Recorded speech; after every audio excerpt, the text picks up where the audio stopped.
High everyone, welcome to kids centres YouTube channel. আজকে আমরা কথা বলবো অনেকেরই কনফিউজ হওয়া একটা টপিক নিয়ে, যেটা হচ্ছে what's the difference between see, look at and watch. আমরা কম বেশি সবাই জানি এই তিনটা শব্দের মানেই হচ্ছে দেখা। তাহলে কোথায়, কখন, কোন শব্দটা ব্যবহার করব? Let's discuss about that. প্রথমেই সি।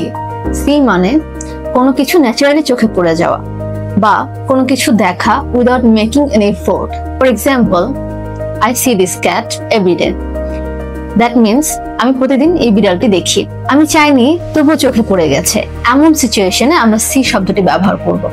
Now look at. এর মানে হচ্ছে আপনি ইচ্ছাকৃতভাবে যখন কোনো কিছু দেখতে চান বা কাউকে দেখাতে চান।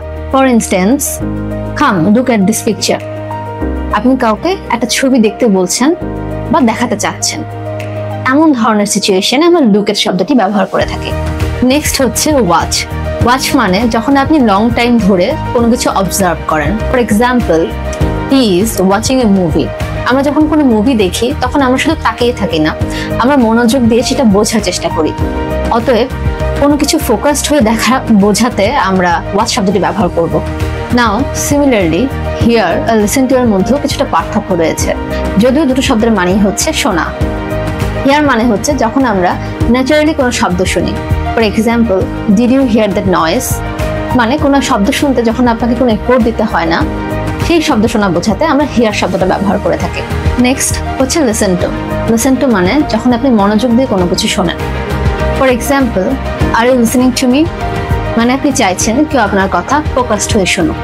অতএব কোনো কিছু ফোকাসড বা মনোযোগ দিয়ে শোনা বোঝাতে আমরা লিসেন টু শব্দটি ব্যবহার করব। সো রিমেম্বার, সি মানে হচ্ছে ন্যাচারালি চোখে পড়ে, লুক এট মানে হচ্ছে ইচ্ছে করে দেখা, ওয়াচ মানে হচ্ছে মনোযোগ দিয়ে অবজার্ভ করা, হিয়ার মানে হচ্ছে ন্যাচারালি শোনা, এবং লিসেন টু মানে হচ্ছে মনোযোগ দিয়ে শোনা।